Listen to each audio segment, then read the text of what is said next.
Ruas TV, rutin walaupun sedikit. Bismillahirrahmanirrahim. Assalamualaikum warahmatullahi wabarakatuh. Alhamdulillahirabbil alamin wa bihi nasta'in ala umurid dunya waddin. Asyhadu an la ilaha illallah wahdahu la syarikalah wa asyhadu anna Muhammadan abduhu wa rasuluh, amma ba'd. Para pemirsa Ruas TV rahimakumullah, kembali kita memuji dan bersyukur kepada Allah Subhanahu wa taala, di mana alhamdulillah kita bersama-sama dapat bersua di channel kesayangan kita Ruas TV. Mudah-mudahanlah kebersamaan kita ini dapat bernilai pahala di sisi Allah Subhanahu wa taala serta bisa memberikan banyak dampak kebaikan untuk kita bersama. Insyaallah pada rubrik pembinaan anak dan remaja kali ini kita akan membahas satu topik yang cukup penting lah untuk kita sebagai orang tua dan demikian pula kepada anak-anak remajaku, yakni menyangkut tentang tantangan mendidik anak di usia remaja. Usia remaja ini adalah merupakan salah satu di antara fase kehidupan manusia, fase kehidupan kita, ya, mulai dari bayi, anak-anak, remaja, dewasa, tua dan seterusnya. Salah satu fase yang cukup penting untuk anak-anak kita ini adalah merupakan fase remaja. Masa remaja adalah merupakan fase yang cukup penting, ya, dalam kehidupan seseorang. Kenapa? Karena remaja itu mengalami berbagai macam perubahan di dalam dirinya, dan perubahan itu berlangsung demikian cepat. Baik itu perubahan fisik, perubahan emosi, sosial, ya, sehingga setiap kita pendidik, ya, termasuk juga orang tua dan guru dan para stakeholder yang bersentuhan dengan remaja, ini dibutuhkan memang kesabaran, ya, dibutuhkan kesabaran, kepekaan, pendekatan kepada mereka di dalam mendidik mereka, membimbing mereka untuk menjadi generasi terbaik. Kenapa demikian, jamaah sekalian? Karena remaja itu mengalami berbagai macam perubahan-perubahan yang terjadi pada dirinya. Perubahan apa itu? Yang nantinya akan menjadi tantangan yang cukup berat bagi kita, ya, yang bersentuhan dengan mereka. Ya, perubahan itu adalah, ya, perubahan fisik. Ya, jadi perkembangan fisik dari remaja itu demikian pesat, mengalami lonjakan pertumbuhan yang demikian pesat. Itu anak-anak kita, anak remaja kita, ya. Hal ini disebabkan karena terjadinya perubahan hormon-hormon genital di dalam dirinya. Ya, kita tahu bahwasanya fase remaja itu adalah merupakan masa di mana mereka itu beralih dari masa kanak-kanak, ya, ke masa dewasa. Sehingga proses peralihan inilah yang menimbulkan berbagai macam perubahan-perubahan. Ya, untuk anak laki-laki itu kan, ya, sebagaimana yang kita ketahui bersama, itu dengan mimpi basah. Kalau perempuan dengan haid pertama, menstruasi, ya mas sekalian. Karena terjadinya perubahan hormon genital yang ada pada dirinya, ya, maka terjadilah berbagai macam perubahan, baik fisik maupun psikis kejiwaan. Itu anak-anak remaja kita. Yang karena terjadinya perubahan hormon genital inilah yang menimbulkan perubahan-perubahan fisik dan emosional, psikis kejiwaan. Itu jamaah sekalian. Ini yang pertama, ya, perubahan fisik. Kemudian perubahan emosional. Ya, remaja ditandai dengan fluktuasi emosi. Kenapa ini? Karena terjadi itu tadi perubahan hormon genital dalam dirinya. Tubuh anak semakin membesar, jamaah sekalian. Ini secara fisik, ya, tumbuh membesar. Suaranya juga untuk laki-laki itu, ya, semakin serak-serak basah misalnya. Kalau perempuan semakin halus dan lembut, ya. Sehingga karena tubuhnya semakin membesar, terjadi hal-hal yang mungkin ada perasaan lain di dalam diri para remaja itu. Sehingga mereka, ya, menganggap dirinya seperti orang dewasa, karena tubuhnya sudah besar gitu. Sementara jiwanya atau kita sebagai orang tuanya itu masih menganggap anak kita seperti anak-anak. Sehingga terjadi konflik yang tidak baiklah antara anak dengan orang tua. Kemudian yang berikutnya adalah perubahan sosial. Ya, remaja mulai membentuk identitas mereka untuk mereka mencari tempat di masyarakat, ya, dan membangun hubungan interpersonal yang lebih kompleks. Nah, itu perubahan sosial. Saya kadang berikan contoh jamaah sekalian, itu anak kita pada saat 0 sampai 6 tahun itu kan masih mendengar kata-kata ayah dan ibunya. 0 sampai 6 tahun. Lihatlah fase perkembangan itu. 0 sampai 6 tahun masih mendengar kata-kata ayah dan bunda. Kadang kalau ada sesuatu langsung anak-anak mengatakan, tapi ibuku larang, tapi ayahku tidak mengizinkan. Nah, itu. Nah, 7 sampai 12 tahun itu bergeser. Apa kata guruku? Jadi tadi apa kata orang tua, sekarang apa kata guru. Ya. Makanya terkadang kita agak lucu ya, karena anak-anak lebih mendengarkan kata-kata gurunya daripada kata-kata orang tua, ya. Kadang kita bertengkar dengan anak, pertengkaran-pertengkaran kecil, misalnya kalau ada ulangannya atau ada mungkin tugas-tugasnya, dan kita lihat misalnya tugas matematika, mungkin anak kita salah tulis misalnya 2 tambah 2 sama dengan 5. Lantas kita katakan, "Nah, ini keliru, Nak." Itu langsung anak ngotot, tapi tidak, dia bilang guruku. Gitu ya. Dia bilang guruku. Bahkan ada seorang guru mengatakan, pada saat anaknya mengatakan begitu, sang guru ini mengatakan, "Justru saya ini, Nak, gurunya gurumu." Gitu. Tapi anak tetap ngotot. Kemudian yang berikutnya 13 sampai dengan mungkin 20-25 tahun, ya. Apa kata temanku? Jadi mulai bergeser itu secara sosial, anak-anak kita lebih mendengarkan kata-kata teman daripada kata-kata orang tua dan kata-kata guru. Sehingga di usia remaja ini, di usia 13 tahun ke atas itu, mereka itu lebih mendengarkan temannya, sehingga mudah terpengaruh dengan lingkungan yang ada.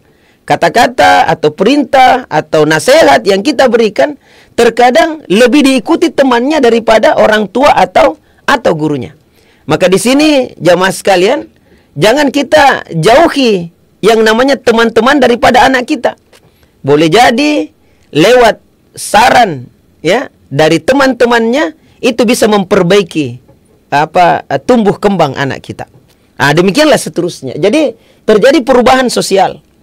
Kemudian yang berikutnya adalah perkembangan kognitif. Anak sudah mulai berpikir, ya, sudah mulai berpikir kritis, ya, sudah mulai berpikir abstrak.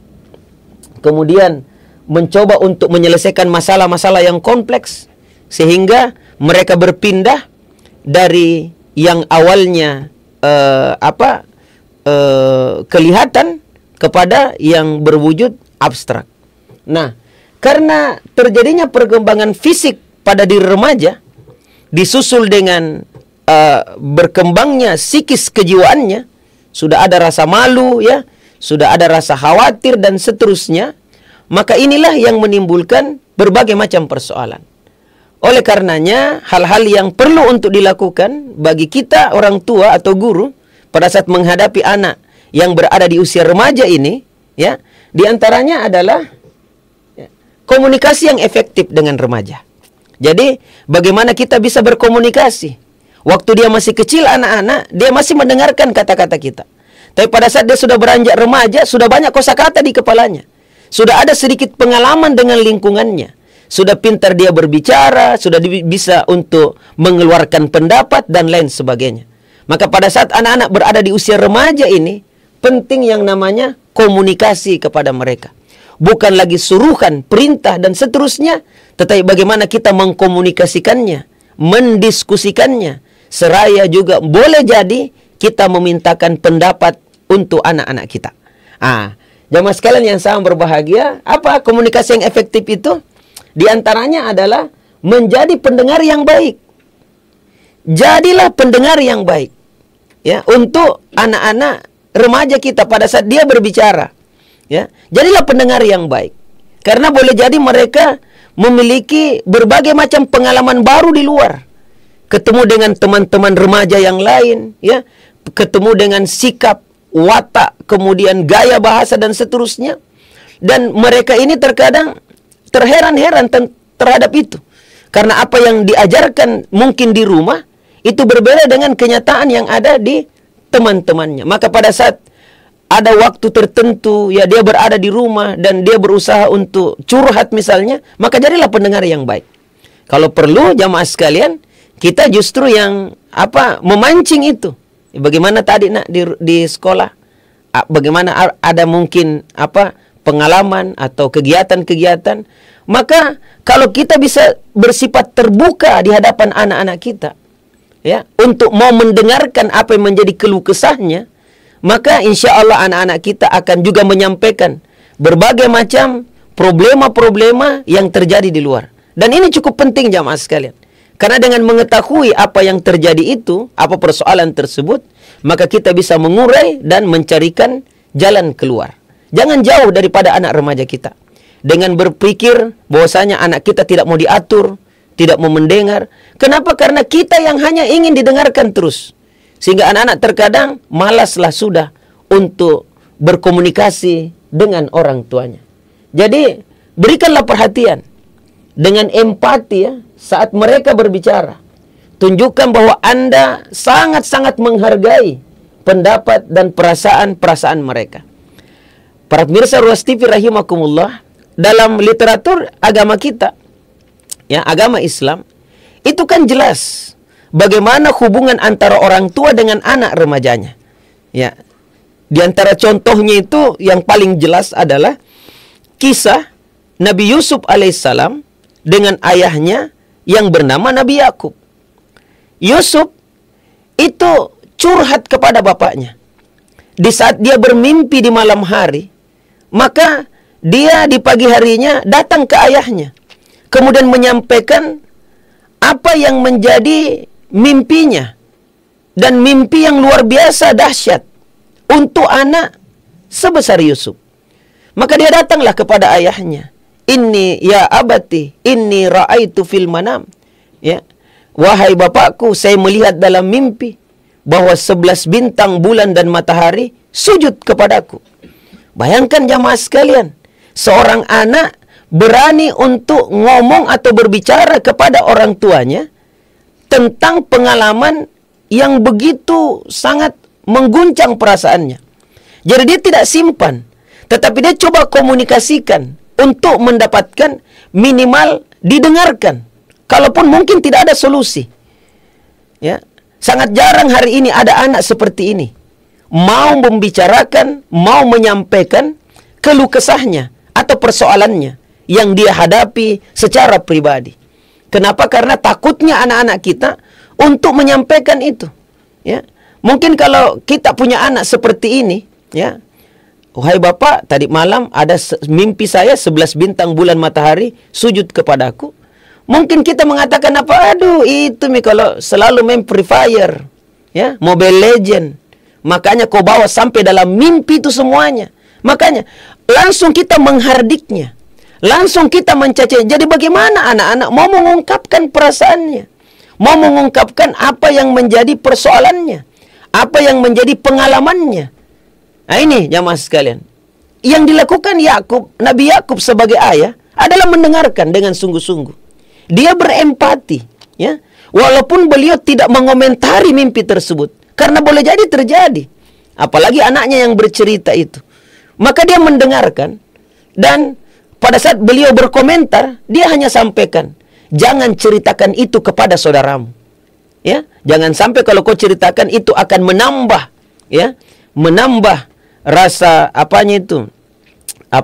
ketidaksenangannya kepada kamu.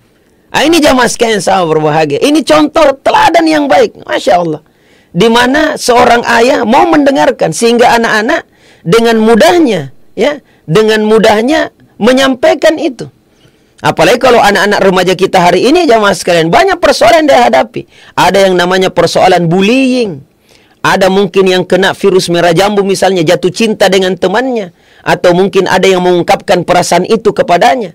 Nah kalau ini dia tidak salurkan, dia tidak sampaikan kepada orang yang lebih dewasa, kan dia bingung. Kok tiba-tiba ada yang suka dengan saya? Kok saya diganggu? Kok ini begini? Kalau tidak ada perasaan terbuka dari orang tua, inilah yang banyak menjadi masalah dan kendala. Sehingga pada saat berlarut-larut persoalan tersebut, nanti ada kejadian yang tidak mengenakkan, barulah kita geger semuanya. Padahal, andaikan bisa diantisipasi dari awal, itu mudah. Apalagi anak remaja kita, mudah ikut-ikutan. Mudah untuk coba-coba. Mudah terpengaruh dengan apa yang ada di sekitarnya. Hati-hati dengan narkoba, hati-hati dengan pergaulan bebas, hati-hati dengan yang namanya perkelahian antar geng dan seterusnya, yang boleh jadi anak-anak kita terjerumus ke dalamnya. Mungkin awalnya dia hanya ikut-ikutan, dia hanya anak-anak kita sekedar mau mencoba-coba misalnya. Tetapi setelah itu dia akan menjadi pemakai yang kita tidak inginkan. Nah ini jamaah sekalian. Jadi jadilah pendengar yang baik, ya. Pendengar yang baik. Kemudian yang berikutnya adalah komunikasi terbuka dan jujur dengan anak-anak kita. Kalau tadi anak dengan mudah dan entengnya menyampaikan itu kepada bapaknya karena bapaknya ingin mendengarkan, maka ada kisah yang kedua yang cukup juga memberikan edukasi kepada kita orang tua. Di saat anak sudah berusia remaja, maka komunikasilah terbuka dengan mereka. Ini diangkatkan dalam kisah Nabi Ibrahim dengan anaknya Ismail alaihissalam, di mana ada perintah Allah Subhanahu wa taala untuk Nabi Ibrahim menyembelih anaknya Ismail. Maka Nabi Ibrahim tidak langsung menyembelih anaknya, tetapi beliau berdiskusi dengan anaknya, menyampaikan perintah itu kepada anaknya. Ya bunayya inni ara fil manam anni asbahuka fanzur maza tara. Wahai anakku, saya melihat dalam mimpi aku menyembelihmu. Artinya Allah memerintahkan aku untuk menyembelihmu. Beliau mengatakan apa? Fanzur maza tara. Bagaimana kira-kira pendapatmu? Ini adalah merupakan ungkapan yang jujur, ya. Ungkapan yang sebenarnya disampaikan. Tidak memiliki kata-kata bersayap, ya. Tidak ada, tetapi disampaikan dengan jujur. Ini kenapa? Karena beliau paham betul anak remaja ini sudah mampu untuk diajak untuk berdiskusi, sudah mampu untuk mendengarkan dengan baik. Ini jamaah sekalian. Maka pada saat dikatakan fanzur maza tara, bagaimana kira-kira pendapatmu? Maka langsung seketika Nabi Ismail alaihissalam yang masih remaja pada saat itu mengatakan kepada ayahnya, if'al ma tu'mar satajiduni insyaallahu minas sabirin. Karena diajak untuk berdiskusi, maka juga dengan lapang dada, dengan penerimaan dikatakan apa? Laksanakan itu, wahai bapakku. Karena itu adalah merupakan perintah Allah, maka niscaya engkau akan mendapatiku sebagai orang-orang yang bersabar. Inilah jamaah sekalian yang sangat berbahagia. Persoalan-persoalan yang terjadi pada anak remaja disebabkan karena perubahan fisik, psikis, kejiwaan, biologis yang ada pada dirinya. Ya, sudah ada kesukaan, sudah ada rasa senang, ya, sudah ada mungkin perasaan-perasaan yang lainnya. Maka ini yang bisa kita lakukan dalam mengantisipasi berbagai macam persoalan-persoalan mereka. Kemudian yang berikutnya adalah tetapkan batas waktu, ya. Tetapkan batas waktu untuk berkomunikasi dengan remaja. Ya, baik itu saat makan malam, ya, sebelum tidur, atau saat melakukan kegiatan-kegiatan bersama. Itu bisa kita lakukan. Misalnya di saat kita mengantar anak kita ke sekolah di usia remaja, ya, kita mungkin ajak untuk berbicara lah, menyampaikan apa-apa yang menjadi keluhannya. Atau mungkin pada saat sesudah makan atau sementara jamaah sekalian. Ini juga adalah merupakan waktu-waktu yang khusus untuk mereka, ya. Apalagi namanya quality time jamaah sekalian untuk mereka. Berikanlah waktu-waktu yang terbaik kita dalam berkomunikasi dengan anak-anak kita. Karena tidak selamanya, tidak seterusnya kita akan bersama dengan mereka. Terkadang kita harus kerja sehingga kita berpisah dengan anak kita dan mereka juga dengan aktivitasnya. Maka tetapkan batas waktu, ada waktu-waktu tertentu untuk kita bersama dengan mereka, untuk berdiskusi dengan mereka, untuk dia juga menyampaikan mungkin keluh kesah dan persoalan-persoalan yang ada. Ini yang pertama. Kemudian yang berikutnya adalah buatkan aturan yang jelas.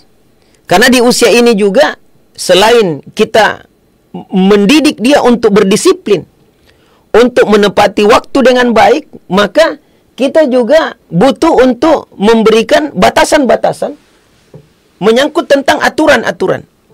Ada aturan-aturan yang jelas yang mereka harus ikuti, pedomani. Kenapa? Karena mulai dari sejak dini kita ajarkan itu. Karena mereka akan menghadapi kehidupan yang dahsyat di masa yang akan datang. Nah, inilah kenapa sampai jamaah sekalian, sering kami sampaikan juga di sekolah, ya, di kampus, bahwasanya kenapa sampai sekolah itu selalu membuat aturan. Misalnya aturan rambut, ya, harus dicukur dengan ukuran sekian.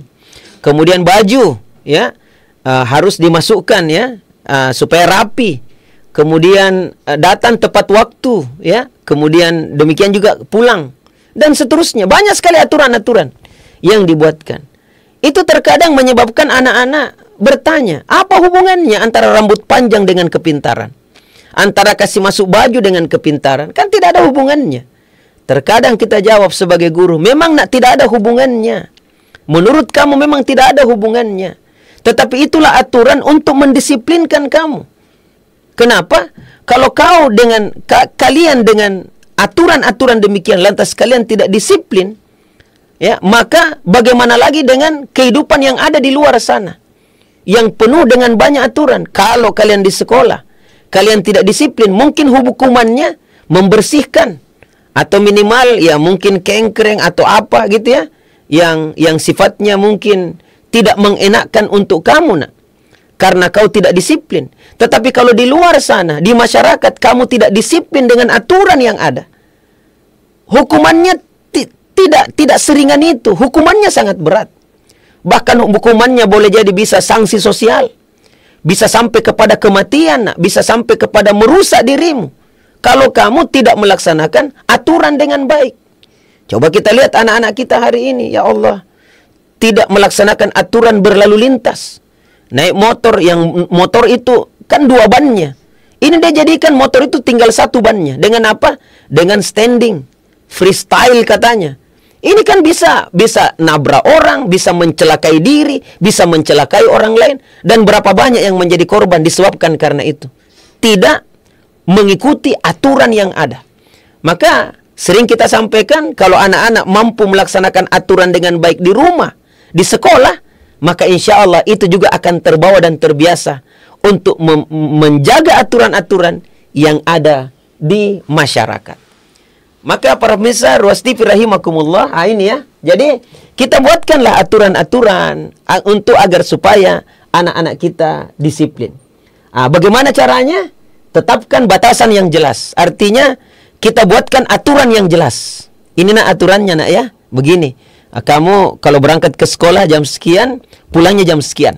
Kalau misalnya kamu terlambat pulang, nak, disebabkan karena mungkin kerja kelompok atau mungkin aktivitas yang lain, maka berkabar, berikan kabar, nak. Ada HP-mu, silahkan kamu chatting, WA dan seterusnya. Ada media sosialmu, ada teleponmu, maka berikan kabar. Kalaupun ada misalnya masalah, jadi kita buatkan aturan. Jangan tidak, ya, seenaknya saja anak-anak mau pulang, mau pergi, ya, pulang tengah malam ke apa, jangan jamaah sekalian, agar supaya mereka tahu ada batasan-batasan, ada hal-hal yang kita harus patuhi untuk kita kerjakan. Untuk apa? Untuk kebaikan kita. Kemudian yang berikutnya adalah berikan alasan yang jelas kenapa sampai demikian. Karena anak-anak juga butuh penjelasan. Kenapa sampai harus demikian? Kenapa sampai tidak boleh pacaran misalnya? Kenapa sampai tidak boleh pulang tengah malam misalnya? Kenapa sampai gitu? Kita berikan alasan yang jelas, bahwa karena terkadang anak-anak demikianlah, ya, masih kurang, ya, dia berpikir. Terkadang yang muncul adalah tinggal emosinya saja, ya.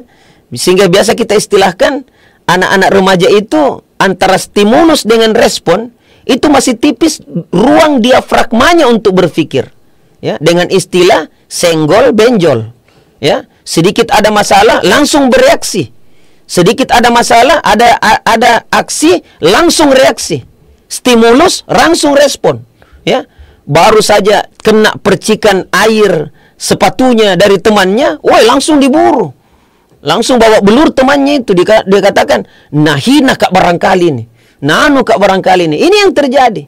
Padahal, andaikan dia bisa berpikir, oh mungkin dia tergesa-gesa. Oh mungkin dia tidak tahu. Oh mungkin dia khilaf. Oh. Tapi anak remaja kan tidak begitu. Antara stimulus dengan respon, itu tipis sekali. Itu tadi istilahnya, senggol, benjol. Nauzubillahi min zalik. Lihatlah perkelahian para remaja. Hanya disebabkan faktor-faktor yang sepele. Yang masih bisa kita diskusikan, masih bisa kita bicarakan. Tapi kok langsung terjadi hal-hal yang tidak diinginkan. Nauzubillahi min zalik. Jadi, berikan alasan yang jelas. Kemudian, yang terpenting pada saat membuatkan pendisiplinan adalah konsisten dalam penentuan aturan. Konsisten dalam penerapan aturan. Anak-anak itu senang dengan aturan sebenarnya. Cuma kalau aturannya angat-angat tai ayam, minta maaf ini ya, panas-panas tai ayam. Di awalnya saja hangat, tapi berikutnya sudah melempem, maka yakinlah anak-anak juga akan mengabaikan aturan itu. Tapi kalau aturannya jelas, punishment dan rewardnya jelas, dan kita konsisten dengan itu, baik guru, dosen, ya, orang tua konsisten dengan itu, maka saya yakin anak-anak akan terbiasa dengan kebaikan. Cuma inilah yang terjadi hari ini. Jelas aturannya, jelas hukuman kalau dia melanggar aturan, tetapi kita tidak konsisten. Ya, kadang kita melarang anak kita bermain HP, tapi orang tuanya yang bermain. Ya, kadang kita melarang anak kita untuk ini, tetapi justru kitalah yang melakukan. Atau di awal-awalnya saja, tahun ajaran baru seperti sekarang ini, wah begitu disiplinnya anak-anak. Ya, begitu disiplin, guru juga demikian. Tetapi berlalu waktu, berlalu bulan, maka itu semakin mengendor. Pelan-pelan anak-anak sudah semakin lambat datang. Andaikan itu dikencangkan dari awal dan terus begitu, maka insya Allah anak-anak kita akan disiplin. Bahkan dia akan malu kalau dia datang terlambat misalnya begitu. Ini jamaah sekalian yang sangat berbahagia. Kemudian yang berikutnya adalah mendorong kemandirian dan tanggung jawab.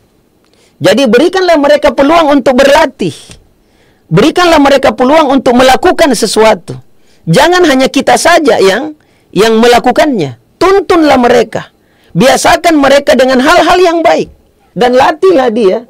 Dan berikanlah peluang untuk itu. Ya, misalnya untuk anak perempuan memasak, mencuci, membersihkan rumah misalnya. Dan berbagai macam aktivitas kewanitaan yang boleh jadi itu bermanfaat untuk masa depan mereka. Jangan semuanya kita yang kerjakan. Ya, berikanlah kesempatan dia atau dia ikut. Ya, kita sekedar mentoring dia. Ya, mengcoach dia. Kita memberikan contoh, kemudian mereka lah yang melakukan. Demikian jamaah sekalian. Kenapa? Karena dia butuh kemandirian itu. Tidak selamanya mereka akan bersama dengan kita orang tuanya. Tidak selamanya.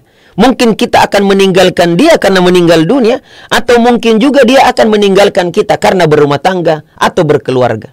Maka bagaimana anak-anak kita bisa mandiri misalnya, manakala mereka sudah meninggalkan kita bersama dengan suaminya atau bersama dengan istrinya, sementara bekal-bekal life skill itu lupa kita berikan kepadanya karena semuanya kita ambil alih. Semuanya kita yang lakukan. Anak-anak tinggal buka rice cooker, ambil piring, makan. Kemudian itu saja. Ya Allah ya Rabbi, mereka tidak pernah tahu bagaimana cara mengolahnya, bagaimana cara mendapatkannya. Pokoknya itu saja yang diberikan. Ada satu kisah menarik ya dalam salah satu video motivasi, di mana ada anak-anak burung di sarangnya itu baru ditetaskan dari telurnya. Maka anak-anak burung itu langsung menengadahkan mulutnya ke atas. Ke atas ya. Muncul itu mulut itu sambil bunyinya luar biasa kicauannya itu. Kemudian datanglah induknya itu datang untuk membawa makanan, ulat-ulat itu, makanan. Maka siap dia santap. Karena kebiasaan tiap hari dia membuka mulutnya. Dia membuka mulutnya tiap hari untuk mendapatkan makanan. Maka di usia 3 bulan, pada saat anak-anak burung ini terjatuh ke bawah, maka dia ketemu dengan ulat yang lewat di depannya. Apa yang dia lakukan? Bukan dia patuk, tapi dia buka mulutnya. Jadi dia buka mulutnya, ha. Ya, ikuti itu ulat. Dia pikir barangkali dengan membuka mulut, ulat itu lompat ke mulutnya. Jadi itu jamaah sekalian. Karena terbiasanya membuka mulut. Karena induknya lupa untuk mengajarinya untuk mematuk. Karena itu adalah merupakan insting dari binatang. Kalau seperti begini anak-anak kita, ini kan berbahaya. Bagaimana kehidupan mereka di masa yang akan datang? Oleh karenanya, kemandirian ini penting. Membiasakan mereka. Kita mampu untuk melakukan itu. Tetapi kita inginkan juga anak kita mampu mandiri juga melaksanakan itu. Jamaah sekalian yang sangat berbahagia. Kemudian, dorong untuk membangun keterampilan. Ayo nak. Sebab bukan hanya kepintaran yang dibutuhkan, tapi kita juga bisa terampil. Kadang kita ilustrasikan jamaah sekalian, betapa banyak anak-anak kita itu pada saat mata pelajaran olahraga misalnya, diajari tentang berenang, secara teori dia dapat 10. Dia menguasai secara teori bagaimana gaya punggung, gaya dada, gaya kupu-kupu, gaya bebas. Luar biasa. Bagaimana teknik pernapasan di dalam air, secara teori dia dapat 10. Dapat A, dapat bagus. Tapi pada saat turun ke lapangan, karena tidak terbiasa diterampilkan untuk berenang, tidak terbiasa untuk ketemu dengan air, akhirnya pada saat terjun ke kolam, ya, hilang semua ilmu itu. Ya, gaya dada, gaya punggung, gaya kupu-kupu itu hilang. Yang ada tinggal gaya tenggelam jamaah sekalian. Ya, gaya batu atau gaya botol tenggelam. Begitu modelnya. Sambil mengatakan tolong, padahal tidak ada dalam teori itu semuanya. Hilang. Kenapa? Karena tidak terampil. Makanya ikutkan juga dia, libatkan dia. Jadi jangan hanya teori. Teori itu penting, tetapi praktek untuk mengamalkan teori itu jauh lebih penting. Sehingga mereka juga bisa merasakan. Teknik naik sepeda bisa kita pelajari. Tetapi bagaimana cara menjaga keseimbangan di atas sepeda, karena cuma 2 bannya, itulah yang harus kita terampilkan. Itu harus kita coba, itu harus kita biasakan untuk bisa berkendaraan sepeda itu. Jamaah sekalian yang sama berbahagia. Kemudian apa lagi? Ajarkan manajemen waktu. Nah, kemudian berikutnya mengelola konflik, ya. Mengelola konflik. Jadi kalau ada konflik, ya, maka hal yang perlu untuk kita lihat adalah hindari reaksi emosional. Jangan langsung emosi, ya, menghadapi anak-anak kita yang mungkin dalam kondisi tersalah atau terhilap. Jangan emosi jamaah sekalian. Cobalah tetap tenang dan hindari reaksi emosional. Berbicaralah dengan baik kepada mereka dengan tenang dan fokus. Jangan langsung mengambil tindakan. Karena biasanya kita sebagai orang tua atau guru langsung saja mengambil tindakan, padahal boleh jadi apa yang kita lakukan itu keliru. Itu. Kemudian apa lagi? Dengarkanlah berdasarkan perspektif remaja. Ya. Bagaimana kalau kita berada seperti mereka? Maka dengarkanlah. Kemudian cari solusi bersama bagaimana yang terbaik. Saya terkadang kasih contoh, kalau ada siswa selalu datang terlambat ke sekolah, tidak usah tanya, kenapa terlambat nak? Karena ada 1000 jawaban di kepalanya. Karena dia tahu pasti inilah yang ditanya. Tapi kalau kita bertanya agak berkelok sedikit, kita sampaikan, nak, sudah 3 kali nak kamu terlambat. Ini buktinya, jam sekian, jam sekian, jam sekian. Maka Pak Guru ingin bertanya, nak, apa bagus solusinya agar supaya kamu tidak terlambat lagi? Jadi kita minta dia yang mencarikan solusi, atau kita diskusikan apa bagusnya nak supaya ini tidak terjadi. Anak-anak senang dengan itu. Anak-anak senang. Bukan langsung dihukum, bukan langsung ini, tetapi bagaimana kita, karena kita membimbing dia, mendidik dia, bukan menghinakannya jamaah sekalian. Nah, kemudian yang berikutnya adalah menjadi teladan yang baik. Ini juga yang sangat utama. Anak-anak remaja kita mudah sekali mencontoh dari apa yang dia lihat. Mudah sekali belajar dari apa yang dia dengarkan. Oleh karenanya, teladan yang baik di hadapan mereka adalah merupakan sebuah keniscayaan. Dan kalau mereka misalnya mengikuti kebaikan-kebaikan yang kita sampaikan kepadanya, maka jangan segan-segan untuk memberikan penghargaan kepadanya. Memberikan jempol, bagus nak, hebat nak. Kenapa? Karena ini juga akan memotivasinya untuk selalu melakukan kebaikan-kebaikan. Jamaah sekalian yang sangat berbahagia, dan yang terakhir kita berikan kesimpulan bahwa kunci sukses di dalam mendidik remaja adalah dengan jalan kesabaran, kepekaan, komitmen dengan komunikasi yang terbuka, menetapkan batasan yang jelas kepada mereka, mendorong kemandirian, menjadi teladan yang baik, apakah sebagai orang tua atau sebagai guru pembimbingnya untuk menuju masa depan yang jauh lebih baik. Mudah-mudahanlah para pemirsa Ruas TV rahimakumullah, di saat kita berhadapan dengan anak-anak remaja kita mampu untuk memberikan yang terbaik kepada mereka, membimbing mereka, mengarahkan mereka, karena mereka adalah merupakan generasi-generasi terbaik di masa yang akan datang. Masa remaja hanya datang sekali untuk mereka, tidak berkali-kali. Manakala mereka dapat melewati masa remaja ini dengan indah, dengan baik jamaah sekalian, maka di masa-masa berikutnya mereka akan survive di dalam kehidupannya. Dan disinilah peran kita sebagai orang tua, sebagai pendidik, untuk membimbing mereka ke arah yang jauh lebih baik. Terima kasih atas segala perhatian. Mohon maaf atas segala kekurangan. Semoga Allah Subhanahu wa taala senantiasa memudahkan kita di dalam kebaikan. Subhanakallahumma rabbana wa bihamdik, nasyhadu an la ilaha illa anta wa nastaghfiruka wa natubu ilaik. Subhana rabbika rabbil izzati amma yasifun, wa salamun alal mursalin, walhamdulillahi rabbil alamin. Assalamualaikum warahmatullahi wabarakatuh.